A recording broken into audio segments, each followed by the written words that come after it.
For this video, we're going to be talking about food security in agriculture. And so we're going to begin just by introducing what food security is and what that looks like around the globe currently.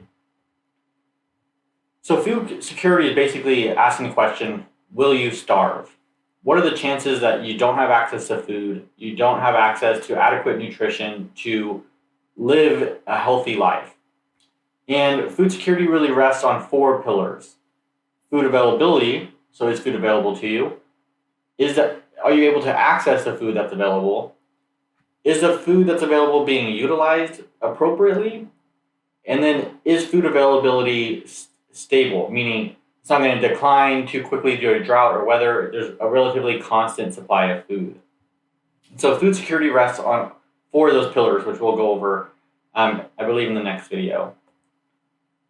So when we look around the globe, going back to 2001, this is the distribution of people that are undernourished. So you can see the legend down here. So yellow between 2.5% and 5%, all the way up to dark red, which is over 50%. So you can see in North America, we do pretty well. Mexico has a little bit of undernourishment. South America has quite substantial. Africa has areas of very high rates of undernourishment, as well as Asia. Now, that's 2001. So we're going to scroll forward to 2018. So this is a few years ago, but it's a relatively good predictor of where undernourishment is going. And as you can see, South America undernourishment has decreased quite a bit. Africa's has as well as Asia's. Meaning, as a global community, undernourishment is decreasing. We are doing a better job of making sure people aren't undernourished. But as you can see, there's still a lot of people who are undernourished. So while the overall trend looks good, the number of people that are undernourished is still really high. About 8.9% of people around the globe are undernourished. So nearly 10% of the global population does not have an adequate supply of food they can consume to maintain a healthy life. Now, if you look at it by country, now keep in mind this isn't proportion of people in the country, this is overall number of people. So there's also an issue here with looking at smaller countries aren't going to have as many people. But India has the most, ranging from 200 million in 2001 to about 200 million now, with a little bit of increase there in the early aughts.